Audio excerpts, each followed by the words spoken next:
श्रीहरिः श्रीगणेशाय नमः। रुद्राष्टाध्यायी। प्रथमोऽध्यायः। श्रीगणेशाय नमः। हरिः ॐ मा गणानां त्वा गणपतिगुं हवामहे प्रियाणां त्वा प्रियपतिगुं हवामहे निधीनां त्वा निधिपतिगुं हवामहे वसो मम आहमजानि गर्भधमा त्वमजासि गर्भधम्मा गायत्री त्रिष्टुप् जगत्यानुष्टुप् पङ्क्त्या सह बृहद्विषणीया ककुत्सूचिभिः शम्यन्तु त्वा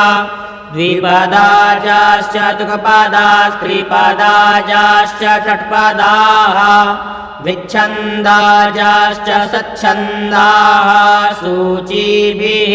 शम्यन्तु त्वा सहस्तोमाः सह छन्दस आवृतः सह प्रमारिकयः सप्तदैव्याः पूर्वेकां पन्थामनुदृश्य धीरा अन्वालेभिरेरथयो नरस्मिन् जज्जाग्रतो दूरमुदैति दैवं तदु सुप्तस्य तथैवैति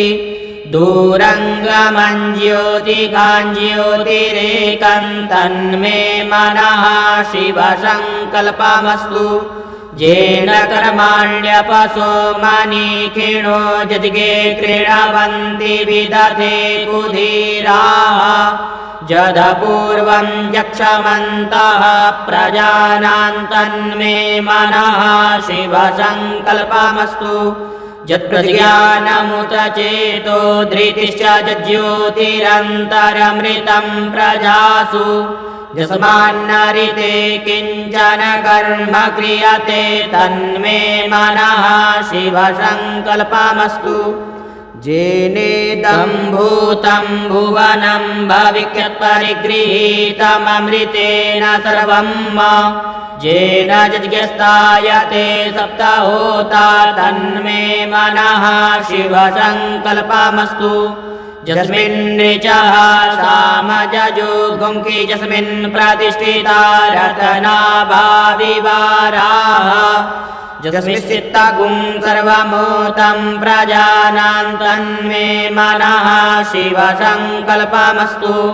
सुखारतिरस्वानिव जन्मनुक्यान्ये नीयते भीषु बिर्वाजिर इव रत्प्रतिष्ठं जदजिरञ्जविष्ठं तन्मे मनः शिवसङ्कल्पमस्तु। द्वितीयोऽध्यायः। हरिः ॐ मा सहस्रशीर्षः पुरुषः सहस्राक्षः सहस्रपात् स भूमिगुं सर्वदशपृथ्वात्यतिष्ठद्दशाङ्गुलं पुरुष एवेदगुं सर्वं यद्भूतं यच्च भाव्यं उतामृतत्वशेषानो जदन्येनातिरोहति एतावानस्य महिमा तु ज्यायांश पूरुषः पादोऽस्य विश्वभूतानि त्रिपादस्यामृतं दिवि त्रिपादूर्ध्व उदयत्पुरुषः पादोऽस्येहा भवत् पुनः ततो विक्वं विक्रामत्सासनानशने अभि ततो विराड जायत विराजो अधिपूरुषः स जातो अत्यर्च्यत पश्चात् भूमिमतो पुरः तस्मात् यज्ञात् सर्वभूतः संहृतं मृगदाज्यं पशुस्ताश्चक्रे वायव्यानारण्या ग्राम्याश्च ये तस्मात् यज्ञात् सर्वभूतऋचः सामानि जज्ञिरे छन्दा गुंसि जज्ञिरे तस्माद्यजुस्तस्माद्दजायत तस्मादस्वा अजायन्त जे के चोभयादतः गावो अजद्गिरे तस्मात् जाता अजावयः तं यद्यम्बर इति प्रोक्षन् पुरुखं जातमग्रतः तेन देवा अयजन्त साध्यारिकयश्च ये यत्पुरुखं व्यदधुः कतिधा व्यकल्पयन्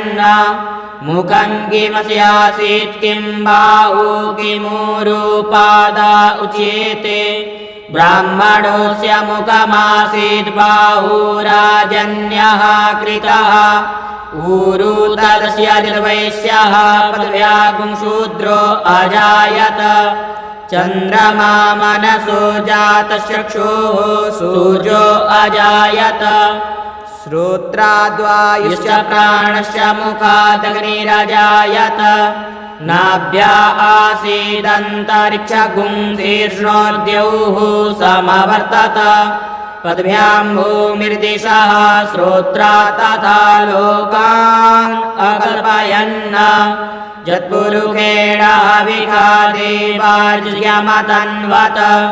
वसन्तोऽस्यासीदाज्यं ग्रीक्म इदमः सरद्धविः सप्तास्यासन् परिधयश्रीः सप्तसमिधः कृताः देवा जज्ञन्दन्वाना अपदनन् पुरुखं पशुं यज्ञेन यज्ञमयजन्त देवास्तानि धर्माणि प्रथमान्यासन्न तेहनाकं महिमानः सजन्त यत्र पूर्वे साध्याः सन्ति देवाः अद्भ्यः संवृतः पृथिव्यैरसाच्च विश्वकर्मणः समवर्तताग्रे तस्य त्वष्टाविदधद्रूपमेति तन्मर्त्यस्य देवत्वमाजानमग्रे वेदाहमेतं पुरुषं महान्तमादित्यवर्णं तमसः परस्तात् तमेव विदित्वाति मृत्युमेति नान्यः पन्था विद्यते यनाय प्रजापतिश्चरति गर्भे अन्तर्जायमानो बहुधा विजायते तस्य योनिं परिपश्यन्ति धीरास्तस्मिन् हतस्तुर्भुवनानि विश्वा जो देवेभ्य आतपति जो देवानां पुरोहितः पूर्वो जो देवेभ्यो जातो नमो रुचाय ब्राह्मणे रुचं ब्राह्मं जनयन्तो देवा अग्रे तदब्रुवन् यस्त्वैवं ब्राह्मणो विद्यातस्य देवा आशन्वसि श्रीश्चते लक्ष्मीश्च प्रज्ञा बहोरात्रे पार्श्वे नक्षत्राणि रूपमस्मिनौ व्यात्तम् इष्णन्निखाणामुम्बैखाण सर्वलोकं वैखाण तृतीयोऽध्यायः हरिः ॐ मा आशुः शिशानो वृषभो न भीमो घनाघनः क्षोभणश्चरकणीनाम् संक्रन्दनो लिमिग एकवीरः शतगुंसेना अजयत्साकमिन्द्रः संक्रन्दनेनानिमिकेण जिष्णुना जुत्कारेण दुश्यवनेन जिष्णुना तदिन्द्रेण जयत तत्सहध्वञ्जुधो नर इकुहस्तेन वृष्णा स इकुहस्तैः शनिगङ्गिर्वसि सगुंसृष्टा सयुध इन्द्रो गणेन सगुंसृष्टयुत्सोमपाबाहु सर्दिग्रधन्वा प्रतिहिताभिरस्ता बृहस्पते परिधीयारतेन रक्षोहामित्रा अपवादमानः प्रभञ्जन्सेनाः प्रमृणो युधा जयन्नस्माकमेध्यवितारतानाम् बलविज्ञायस्तवीरः प्रवीरः सहस्वान्वादी सहमान उग्रः अभिवीरो अभिसत्त्वासहो जाजैत्रमिन्द्ररथमातिष्ठगोभित गोत्रभिदं गोविदं वज्रबाहुञ्जयन्तमजप्रमृणन्तमोजसा इमगुं सजाता अनुवीरयध्वमिन्द्रगुं सखायो अनुसगुं रवध्वम् अभिगोत्राणि सहसा गाहमानोदयो वीरः शतमन्युरिन्द्रः दुष्यवनः पृतनाखाडयुध्योऽस्माकगुंसेना अवतु प्रयुत्सु इन्द्र आसान्नेता बृहस्पतिर्दक्षिणाद्यः पुर एतु सोमः देवसेनानामभिभञ्जतीनां जयन्तीनां मरुतोर्जन्त्वग्रह्म इन्द्रस्य विष्णो वरुणस्य राज्ञ आदित्यानां मरुता गुंसर्द उग्रह्म महामनसां भुवनस्य वानां गोको देवानां जयतामुदस्तात् उद्धरिखयमघवन्नायुधान्युत्सत्वनां मामकानां मनागुंसि उद्वृत्रहन्वादिनां वादिनान्निद्रधानां जयतां जन्तु गोखाः अस्माकमिन्द्रः समृते कुध्वजे अस्माकं जायिकवस्ता जयन्तु अस्माकं वीरा उत्तरे भवन्तु स्मा उदेवा अवताः वेखु अमी काञ्चित्तं प्रतिलोभयन्ति गृहाणाङ्गान्यपि परेः अभिप्रेः निर्दहर्त्सु शोकैरन्धेनामित्रास्तमसा सचन्ताम् अवसृष्टा परापदशरभ्ये ब्रह्म सगुंसिते गच्छामित्रान् प्रपद्य स्वमामीखां कञ्चनोच्छिखः प्रेता जयता नर इन्द्रो वः शर्म यच्छतु उग्रावः सन्तु बाहवो नादृग्या यथा सत असौ जासेना मरुतः परे कामभ्येति न ओजसा स्पर्धमाना ताङ्गूहत तमसा पव्रतेन जथामि अन्यो अन्यन्न जानन्न यत्र बाणाः सम्पतन्ति कुमाराभिषिका इव तन्न इन्द्रो बृहस्पतिरदितिः शर्म यच्छतु विश्वाः शर्म यच्छतु मर्माणि ते ब्रह्मणाच्छादयामि सोमस्त्वा राजामृतेनानुवस्ताम् उरोर्वरीयो वरुणस्ते कृणोतु जयन्तं त्वानुदेवा मदन्तु चतुर्थोऽध्यायः हरिः ॐ मा विभ्राट् बृहत्पिबतु सौम्यं मध्वायुर्दधतिज्ञपता बविहृतम् वातजूतो जो अभिरक्षति तमनः प्रजाः उपोकपुरुधाभिराजति उदुत्यञ्जातवेदसन्देवं वहन्ति केतवः दृशे विश्वाय सूर्यम् जेनापावकचक्षसा भुरण्यन्तञ्जना अनु त्वं वरुण पश्यसि दैव्यावद्वर्जु आगतगुंरतेन सूर्यत्वचा मध्वाजगुंसमञ्जाथे तं प्रत्नतायं वेनश्चित्रं देवानाम् तं प्रत्नता पूर्वथा विश्वते मथा ज्येष्ठतातिम्बरैकदगुंसुर्विदम् प्रतीचीनं वृजनन्दोहसे धुनिमाशुञ्जयन्तमनुया सुवर्धसे अयं वेनश्चोदयत् कृष्णीगर्भात् ज्योतिर्जरायुरजसोऽभिमाने इममपागुंसङ्गमे सूर्यस्य शिशुण्ड विप्रापतिभिरिहन्ति चित्रं देवानामुदगादिनीकं चक्षुर्मित्रस्य वरुणस्याग्नेः आप्राद्या वा पृथिवी अन्तरिक्षगुं सूर्य आत्मा जगतस्तस्तु कश्च आन इडाभिर्विदथेषु स्वस्ति विश्वा नरः सविता देव एतु अपि जथा जुवानो मत्सतानो विश्वं जगदभिपित्वे मनीखा जदद्य गच्छ वृत्रहन्मुदगा अभिसूर्य सर्वं तदिन्द्रते वशे करणिर्विश्वदर्शतो ज्योतिकृदति सूर्य विश्वमाभासि रोचनम् तत्सूर्यस्य देवत्वं तन्माहित्वं मध्या कर्तुर्भिततगुं संजभार जदेन युक्तः हरितः सदस्तादाद्रात्रिवासस्तनुते सीमस्मै तन्मित्रस्य वरुणस्याभिचक्षे सूर्यो रूपं कृणुते द्योरुपस्थे अनन्तमन्यदृशदस्य पाजः कृष्णमन्यद्धरितः सम्भरन्ति ब्रह्मः असि सूर्यबडादित्यमः असि मास्ते सतो महिमा पनस्यते दादेवमः असि भट्सूर्यशवसामः असि सत्रादेवमः असि मन्नादेवानामसुजः पुरोहितो विभुज्योतिरदाभ्यम् श्रायन्त इव सूर्यं विश्वेदिन्द्रस्य भक्षत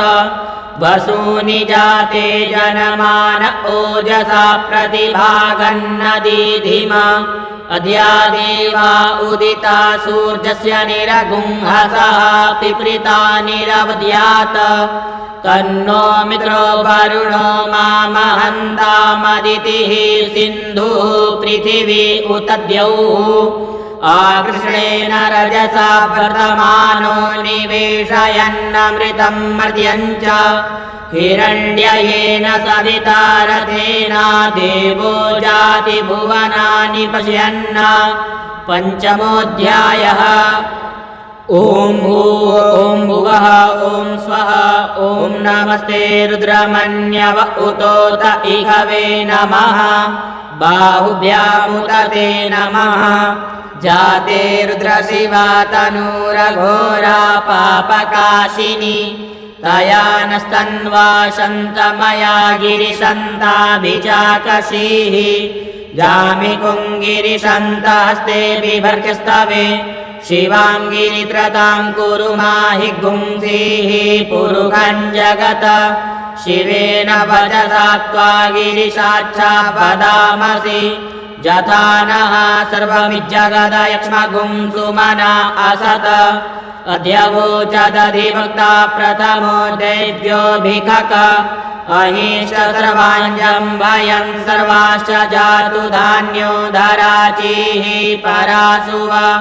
असौ जस्ताम्रो अरुण उत बभ्रुः सुमङ्गलः जे चैनगुं रुद्रा अभितो दिक्षु श्रिताः सहस्रशो वैकागुंहेड ईमहे असौ जोपसर्पति नीलग्रीवो विलोहितः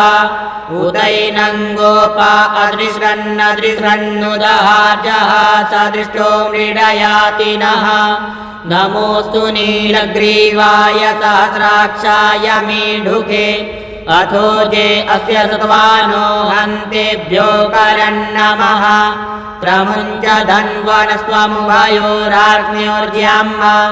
जाश्च ते हस्तैकवः पराता भगवो भव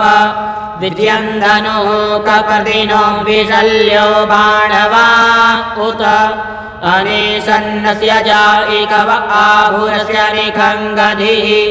जाते हेतिर्मे दुष्टमस्ते बभूवते धनुः तयास्मान् विश्वतस्त्वमयक्ष्मया परिभुज परिते धन्वनो हेतिरस्मान् गृह्णतु विश्वतः अथो ज एकुदिस्तवारे अस्मन्निधेहितम् अवतत्य धनुष्वगुं सहस्राक्षसते कुधे निशीर्य सल्यानां मुखा शिवो नः सुमना भव नमस्त आयुधाय नाथताय धृष्णवे उभाभ्यामुत ते नमो बाहुभ्यां तव धन्वने मानो महान्तमुत मानो अर्भकं मान उक्षन्तमुत मान उक्षितम् मानोऽब्बधीः पितरं मोदमातरं मानः प्रियास्तन्वो रुद्ररीरिकः मानस्तोके तनये मान आयुषि मानो गोकुमानो अश्वे कुरीरिकः मानो वीरान् रुद्रभामिनो बधिर्हविकमन्तः सदमित्वा हवामहे नमो हिरण्यबाहवे सेनान्ये दिशाञ्च पतये नमो नमो वृक्षेभ्यो हरिकेशेभ्यः पशूनां पतये नमो नमः शक्पिञ्जराय त्रिकीमते पतीनां पतये नमो नमो हरिकेशायोपवीतिने पुष्टानां पतये नमो नमो बब्लुषाय व्याधिने नानां पतये नमो नमो भवस्य हेत्यै जगतां पतये नमो नमो रुद्राय ततायिने क्षेत्राणां पतये नमो नमः सूताय हन्त्यै वनानां पतये नमो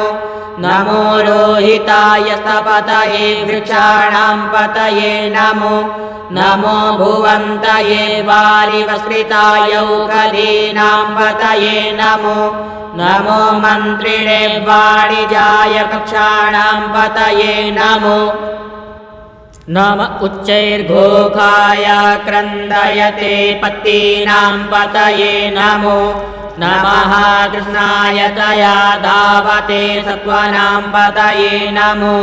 नमः सहमानाय निव्याधिन आव्याधिनीनां पतये नमो नमो निखङ्गिणे ककुभाय स्तेनानां पतये नमो नमो निचेरवे परिचरायारण्यानां पतये नमो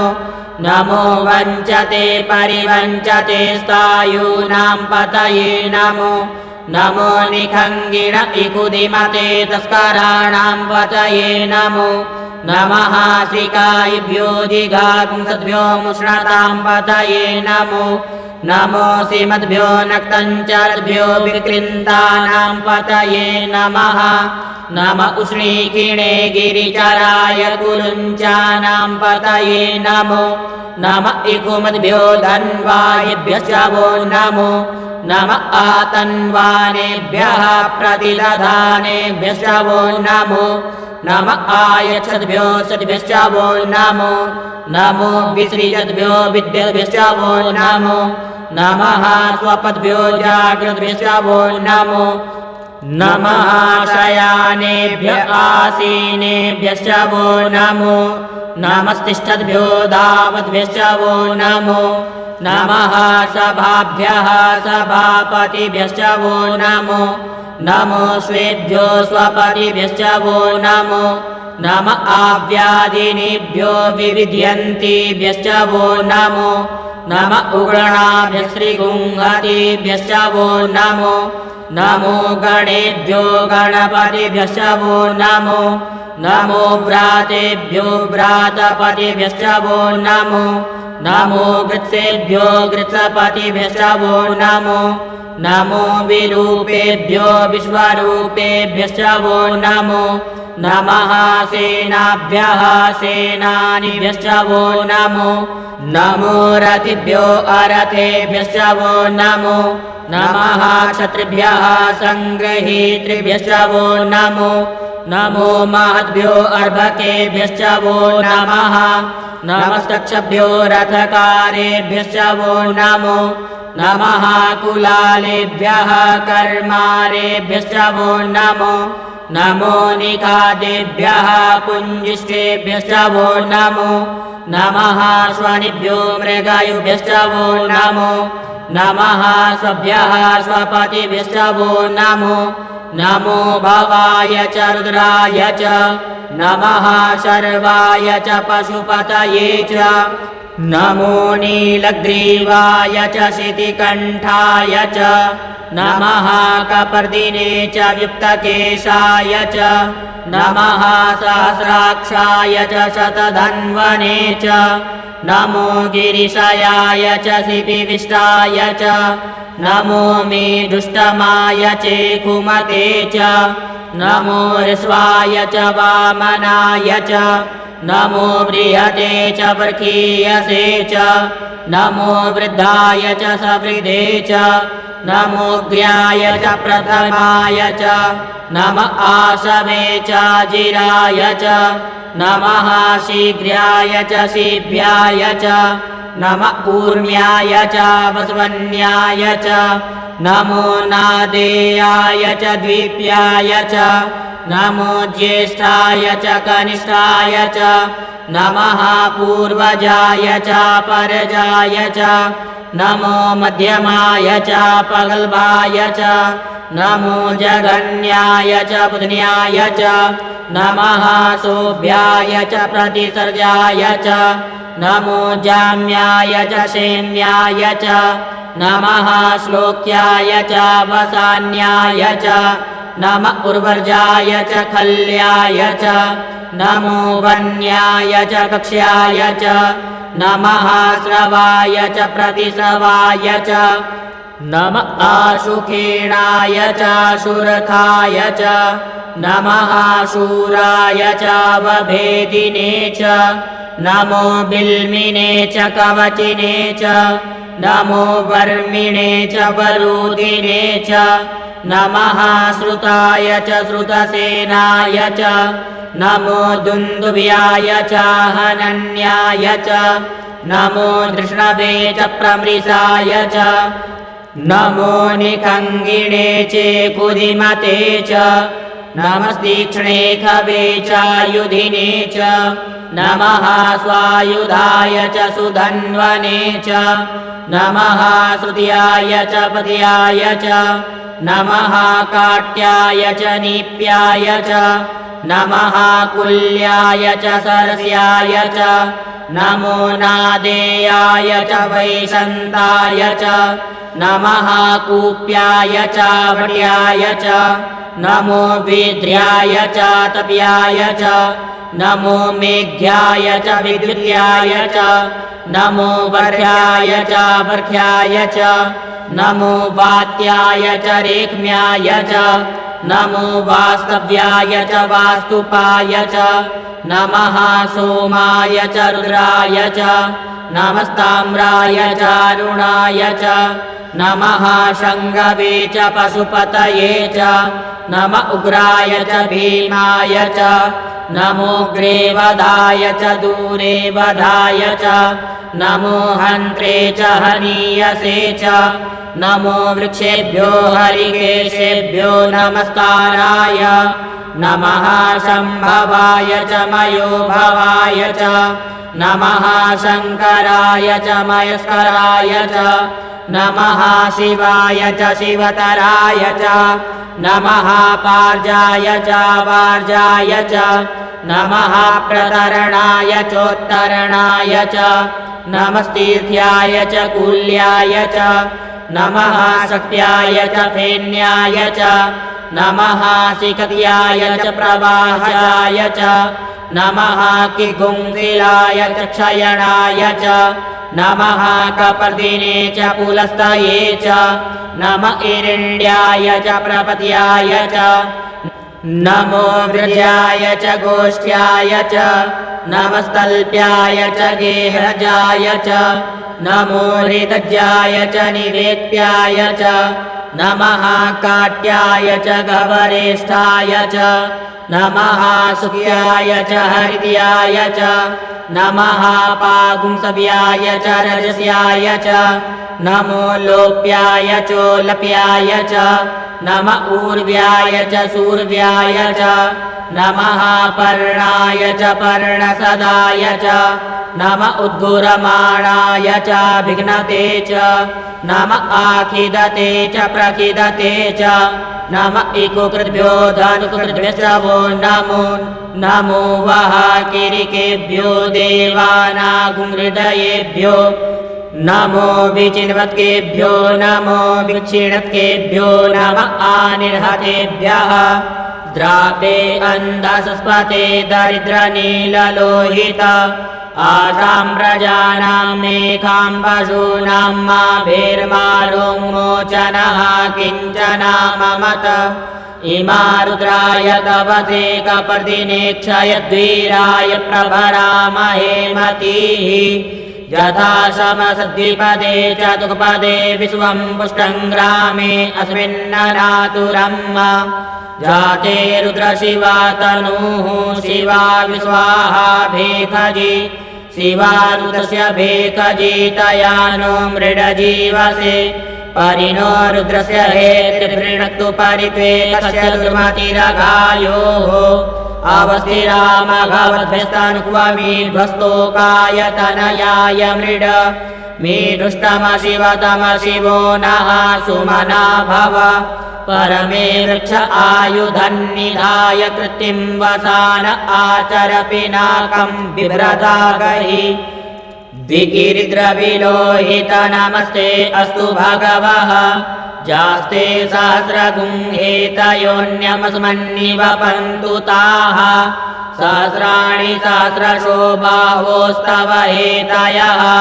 तासामीशानो भगवः पराचीना मुखाकृति असंख्याता सहस्राणि जे रुद्रा अधिभूम्याम् ते खागुंसहस्रयोजने वदन्वानि तन्मसि अस्मिन् महत्किर्णवेन्तरिक्षे भवा अधि ते खागुंसहस्रयोजने वदन्वानि तन्मसि नीलग्रीवाः शितिकण्ठादिवगुं रुद्रा उपसृताः ते खागुंसहस्रयोजने वदन्वानि तन्मसि नीलग्रीवाः शितिकण्ठाः सर्वा अधः क्षमाचराः ते खागुंसहस्रयोजने वदन्वानि तन्मसि जे वृक्षे कुसुपिञ्जरा नीलग्रीवा विलोहिताः ते खागुंसहस्रयोजने वदन्वानि तन्मसि जे भूतानामधिपतयो विशिखासः कपर्दिनः ते खागुंसहस्रयोजने वदन्वानि तन्मसि जे पथां पतिरक्षय ऐलवृदा आयुर्जुधः ते खागुंसहस्रयोजने वदन्वानि तन्मसि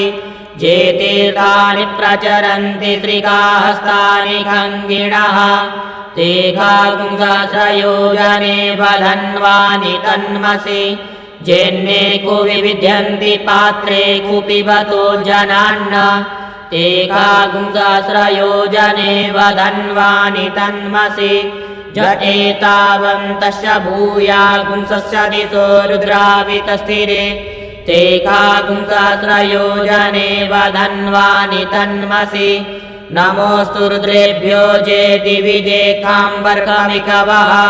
तेभ्यो दश प्राचीर्दश दक्षिणा दश प्रतीचीर्दशोऽधीचीर्दशोर्ध्वाः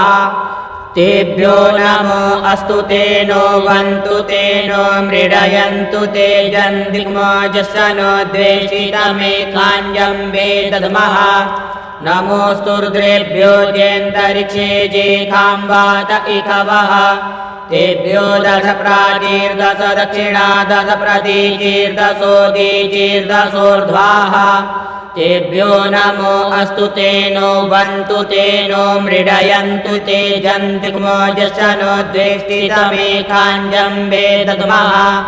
नमोऽस्तु रुद्रेभ्यो जे पृथिव्यां जे कामन्नमिकवः तेभ्यो दश प्राचीर्दश दक्षिणा दश प्रतीचीर्दशोऽधीचीर्दशोर्ध्वाः तेभ्यो नमो अस्तु तेनो वन्तु तेनो मृडयन्तु ते जन्दिग्मोजश्च नो द्वेष्टितमेकाञ्जम्बे दद्मः षष्ठोऽध्यायः हरिः ॐ मा वयगुं सोमव्रते तव मनस्तनो कुबिभ्रतः प्रजावन्तः सचेमहि एकते रुद्रभागः सहस्वस्राम्बिकया तञ्जुकस्वस्वाहैकते रुद्रभाग आकुस्ते पशुः अवरुद्रमदीमहजवदेवन्त्र्यम्बकम् यथा नो वस्य संस्करद्यधानः श्रेयसंस्करद्यधानोऽभ्यवसाय भेखजमसि भेखजङ्गवेश्वाय पुरुखाय भेखजम् सुखं मेघाय मेख्यै त्र्यम्बकं जजामहे सुगन्धिं पुष्टिवर्धनम् उर्वारुकमिव बन्धनान् मृत्योर्मुक्षीयमामृतात् त्र्यम्बकं यजामहे सुगन्धिं प्रतिवेदनं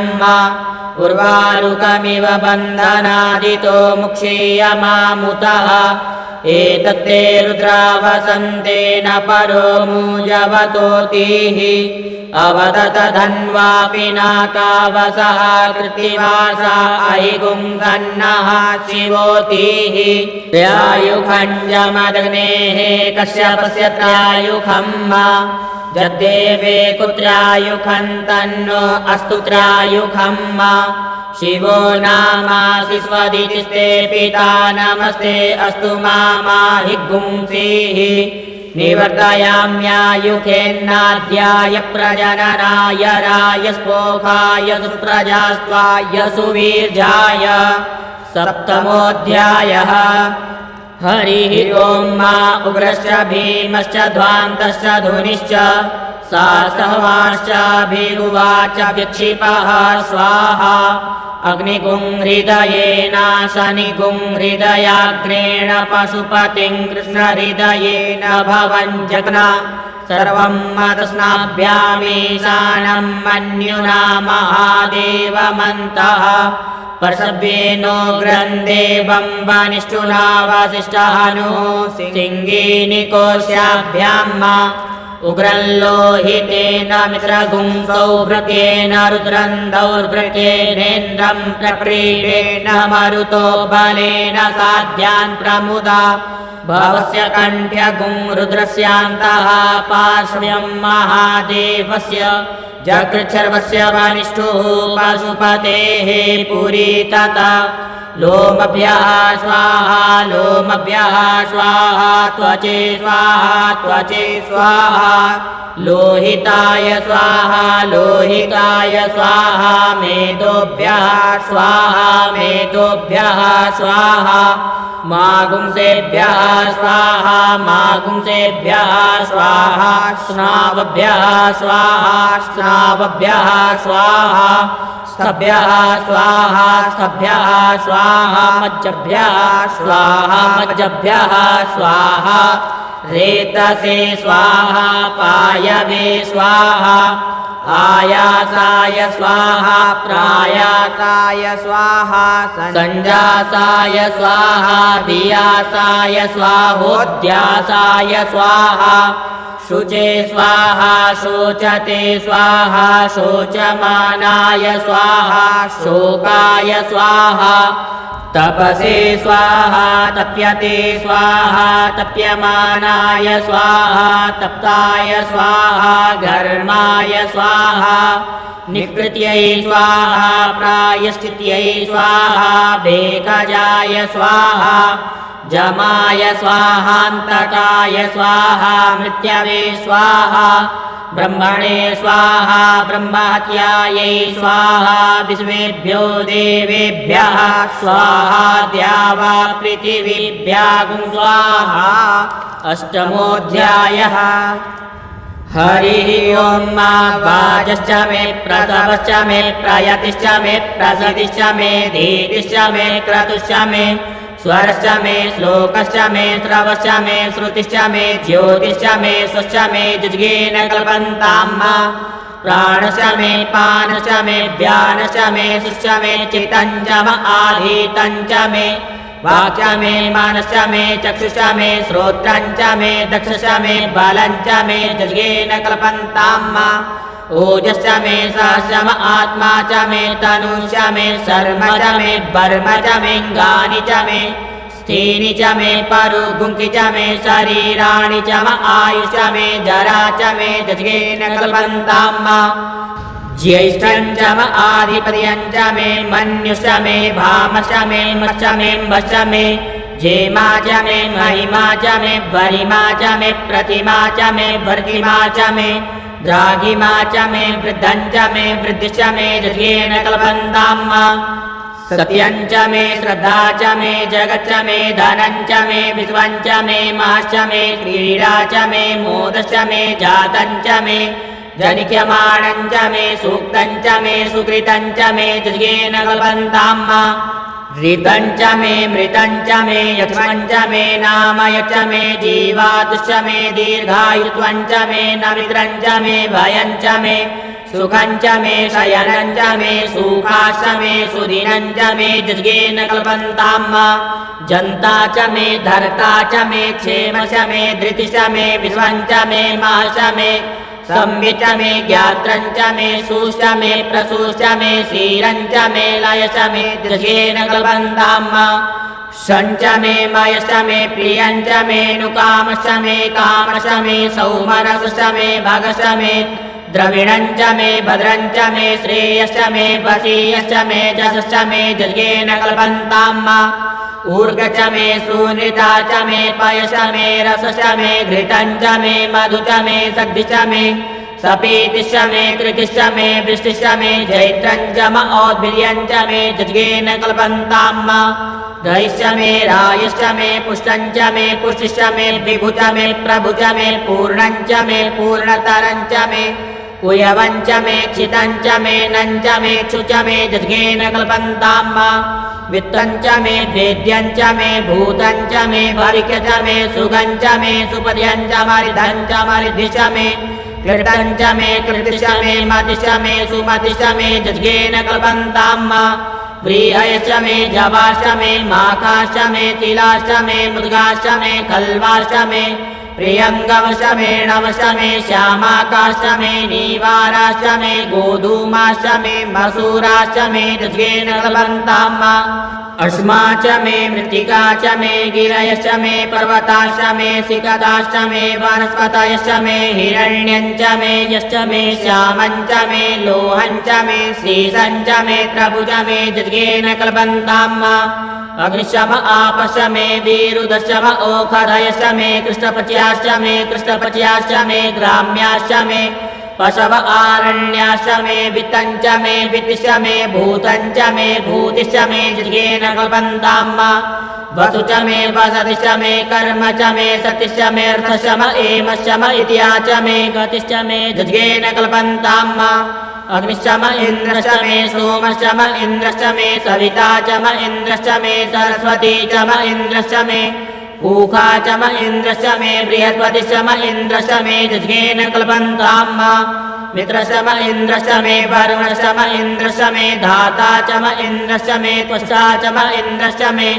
मरुतश्च म इन्द्रश्च मे विश्वे च मे देवा इन्द्रश्च मे जज्ञेन कल्पन्तां मा पृथिवी च म इन्द्रश्च मेऽन्तरिक्षं च म इन्द्रश्च मे द्यौश्च म इन्द्रश्च मे समाश्च म इन्द्रश्च मे नक्षत्राणि च म इन्द्रश्च मे दिशश्च म इन्द्रश्च मे जज्ञेन कल्पन्तां मा अगुंसुश्च मे रश्मिश्च मे दाभ्यश्च मे धीपतिश्च म उपागुंसुश्च मेऽन्तर्जामश्च म ऐन्द्रवायवश्च मे मैत्रावरुणश्च म आश्विनश्च मे प्रतिप्रस्थानश्च मे शुक्रश्च मे मन्ती च मे जज्ञेन कल्पन्तां मा आग्रयणश्च मे वैश्वदेवश्च मे ध्रुवश्च मे वैश्वानरश्च म ऐन्द्राग्नश्च मे महावैश्वदेवश्च मे मरुत्वतीयाश्च मे निकेवल्यश्च मे सावित्रश्च मे सारस्वतश्च मे पात्नीवतश्च मे हारियोजनश्च मे जज्ञेन कल्पन्तां मा सृजश्च मे चमसाश्च मे वायव्यानि च मे द्रोणकलशश्च मे ग्रावाणश्च मे दिग्वणे च मे पूतभृच्च म आधवनीयश्च मे वेदिश्च मे बरहिश्च मे बभृतश्च मे स्वगाकारश्च मे जज्ञेन कल्पन्तां मा अग्निश्च मे घर्मश्च मे रक्तश्च मे सूर्यश्च मे प्राणश्च मे स्वमेधश्च मे पृथिवी च मे दितिश्च मे द्यौश्च मेऽङ्गुलयः चत्वरयो दिशश्च मे जज्ञेन कल्पन्तां मा व्रतं च मरितवश्च मे तपश्च मे संवत्सरश्च मे होरात्रे ऊर्वश्चिवे बृहद्रथन्तरे च मे जज्ञेन कल्पन्तां मा एका च मे तिस्रश्च मे पञ्च च मे सप्त च मे नव च म एकादश च मे त्रयोदश च मे पञ्चदश च मे सप्तदश च मे नवदश च म एकविंशतिश्च मे त्रयोविंशतिश्च मे पञ्चविगुंसतिष्ठमे पञ्चविगुंसतिष्ठमे सप्तविगुंसतिष्ठमे सप्तविगुंसतिष्ठमे नवविगुंसतिष्ठमे नवविगुंसतिष्ठम एकत्रिगुंसचम एकत्रिगुंसचमे त्रयस्त्रिगुंसचमे जज्ञेन कल्पन्ताम् चतस्रश्चमे ष्टौचमे द्वादशचमे द्वादशचमे षोडशचमे षोडशचमे द्विगुंसतिष्ठमे द्विगुंसतिष्ठमे चतुर्विगुंसतिष्ठमे चतुर्विगुंसतिष्ठमे ष्टाविगुंसतिष्ठमे ष्टाविगुंसतिष्ठमे द्वात्रिगुंसचमे द्वात्रिगुंसचमे खट्रिगुंसचमे खट्रिगुंसचमे चत्वारिगुंसचमे चत्वारिगुंसचमे चतुश्चत्वारिगुंसचमे चतुश्चत्वारिगुंसचमे षट्चत्वारिगुंसचमे जज्ञेन कल्पन्ताम् त्रयविष्टमे त्रयवीचमे द्वितीयवाच्यमे द्वितीयौहीचमे पञ्चाविष्टमे पञ्चावीचमे त्रिवत्समे त्रिवत्साचमे तृतीयवाच्यमे तृतीयौहीचमे जज्ञेन कल्पन्ताम् पष्टवाच्यमे पष्टौहीचम उक्षाचमे भषाचमरिखभश्चमे वेहश्चमे नृमाश्चमे धेनुश्चमे जज्ञेन कल्पन्ताम्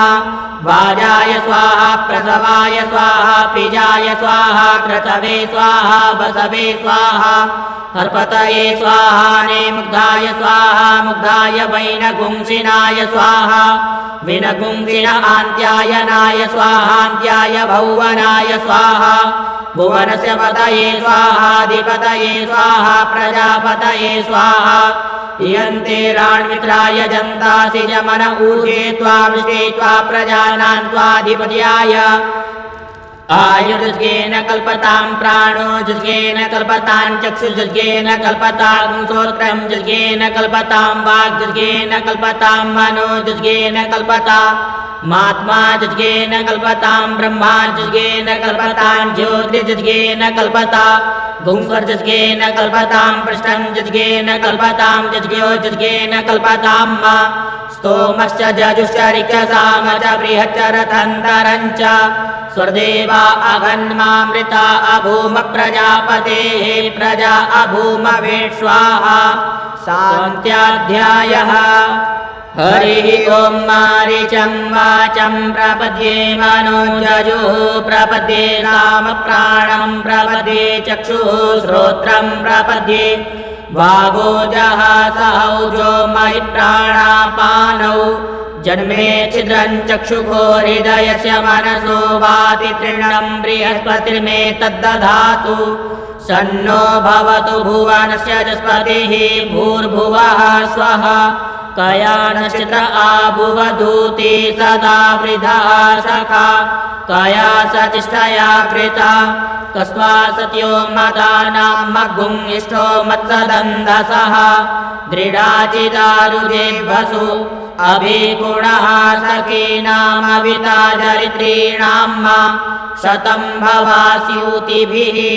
कया त्वन्न ऊत्याभिप्रबन्धसे वृखन्न कया स्तोत्रभ्य आभर इन्द्रो विश्वस्य राजति शन्नो अस्ति द्विपदे सञ्चतुर्पदे शन्नो मित्रः संवरुणः शन्नो भवत्वर्जमा शन्न इन्द्रो बृहस्पतिः शन्नो विष्णुरुक्रमः शन्नो वातः पवतां शन्नस्तपतु सूर्यः शन्नः कनिक्रदद्देवः पर्जन्यो अभिवर्खतु अहानि सम्भवन्तु नः शगुं रात्रिः प्रतिधीयताम् शन्न इन्द्राग्नि भवतामवोभिः शन्न इन्द्रावरुणारातहव्या शन्न इन्द्रापूकणाभाजसातौ समिन्द्रा सोमासु विदाय संजोः शन्नो देवीरविष्टय आपो भवन्तु पीतये संजोरभिस्रवन्तु नः स्योना पृथिविनो भवान्यक्षरा निवेशनी दक्षानः शर्म सप्रथाः आपो इष्टामयो भुवस्थान ऊर्जे दधातन महेरणाय चक्षसे जो वः शिवतमो रसस्तस्य भाजयते हनः उषतीरिव मातरः तस्मा अरङ्गमामवोजस्य क्षयाय जिन्वथ आपो जनयथा जनः द्यौः शान्तिरन्तरिक्षगुं शान्तिः पृथिवी शान्तिरापः शान्तिरोषधयः शान्तिः वनस्पतयः शान्तिर्विश्वे देवाः शान्तिर्ब्रह्म शान्तिः सर्वगुं शान्तिः शान्तिरेव शान्तिः सामा शान्तिरेधि धृते दृग्गुंहमा मित्रस्य मा चक्षुषा सर्वाणि भूतानि समीक्षन्ताम् मित्रस्याहं चक्षुषा सर्वाणि भूतानि समीक्षे मित्रस्य चक्षुषा समीक्षामहे धृते त्रिगुंहमा ज्योक्ते सन्दृशि जीव्या संज्योक्ते सन्दृशि जीव्या सम्मा नमस्ते हरसे शोचिके नमस्ते अस्त्वर्चिके अन्यास्ते अस्मत्तपन्तु हेतयः पावको अस्मभ्यगुं शिवो भव नमस्ते अस्तु विद्युते नमस्ते स्तनयितवे नमस्ते भगवन्नस्तु जतः स्वः समीहसे जतो यतः समीहसे ततो नो अभयं कुरु षण्णः कुरु प्रजाभ्यो भयन्नः पशुभ्यः सुमित्रियाण आप ओषधयः सन्तु दुर्मित्रियास्तस्मै सन्तु जोस्मान् द्वेष्टिजञ्च वयं दिग्मः तच्चक्षुर्देवहितं पुरस्तात् शुक्रमुच्चरत पश्येम शरदः शतं जीवेम शरदः शतगुं शृणुयाम शरदः शतं प्रब्रवाम शरदः शतमदीनाः स्याम शरदः शतं भूयश्च शरदः शतात स्वस्ति प्रार्थना मन्त्राध्यायः हरिः ॐ मा स्वस्ति न इन्द्रो वृद्धश्रवाः स्वस्ति नः पूषा विश्ववेदाः स्वस्ति नस्तार्क्ष्यो अरिष्टनेमिः स्वस्ति नो बृहस्पतिर्दधातु ॐ पयः पृथिव्यां पय ओषधीकुपयो दिव्यन्तरिक्षे पयोधाः पयस्वतीः प्रदिशः सन्तु मजम्मा ॐ विष्णोरराटमसि विष्णोः स्रप्तेस्थो विष्णोः स्यूरसि विष्णोर्ध्रुवोऽसि वैष्णवमसि विष्णवे त्वा ॐ अग्निर्देवता वातो देवता सूर्यो देवता चन्द्रमा देवता वसवो देवता रुद्रा देवता दित्या देवता मरुतो देवता विश्वे देवा देवता बृहस्पतिर्देवतेन्द्रो देवता वरुणो देवता ॐ सद्यो जातं प्रपद्यामि सद्यो जाताय वै नमो नमः भवे भवे नाति भवे भवस्य मां भवोद्भवाय नमः वामदेवाय नमो ज्येष्ठाय नमः श्रेष्ठाय नमो रुद्राय नमः कालाय नमः कलविकर्णाय नमो बलविकर्णाय नमो बलाय नमो बलप्रमथनाय नमः सर्वभूतदमनाय नमो मनोन्मनाय नमः अघोरेभ्यो तघोरेभ्यो घोरघोरतरेभ्यः सर्वेभ्यः सर्वसर्वेभ्यो नमस्ते अस्तु रुद्ररूपेभ्यः तत्पुरुषाय विद्महे महादेवाय धीमहि तन्नो रुद्रः प्रचोदयात् ईशानः सर्वविद्यानाम् ईश्वरः सर्वभूतानां ब्रह्माधिपतिर्ब्रह्मणोऽधिपतिर्ब्रह्मा शिवो मे अस्तु सदा शिवो मा ॐ शिवो नामा शिवदितिस्ते पिता नमस्ते अस्तु माहि पुंसीः निवर्तयाम्यायुखेन्नाद्याय प्रजननाय रायस्पोखाय सुप्रजास्त्वाय सुवीर्याय ॐ विश्वानि देव सवितर्दुरितानि परासुव जद्भद्रन्तन्न आसुव ॐ द्यौः शान्तिरन्तरिक्षगुं शान्तिः पृथिवी शान्तिरापः शान्तिरोषधयः शान्तिः वनस्पतयः शान्तिर्विश्वे देवाः शान्तिर्ब्रह्म शान्तिः सर्वगुं शान्तिः शान्तिरेव शान्तिः सामा शान्तिरेधि ॐ सर्वेषां वा एकभेदानागुंरसो यत्साम सर्वेषामे वैनमे तद्वेदानागुंरसेनाभिकिञ्चति ॐ शान्तिः शान्तिः शान्तिः सुशान्तिर्भवतु सर्वारिष्टशान्तिर्भवतु यदक्षरपदभ्रष्टं मात्राहीनं च यद्भवेत् तत्सर्वं क्षम्यतां देव प्रसीद परमेश्वर अनेन कृतेन श्रीरुद्राभिषेककर्मणा श्रीभवानी शङ्कर महारुद्रः प्रीयतां न मम ॐ श्री साम्ब सदाशिवार्पणमस्तु नमः पार्वतीपतये हर हर महादेव।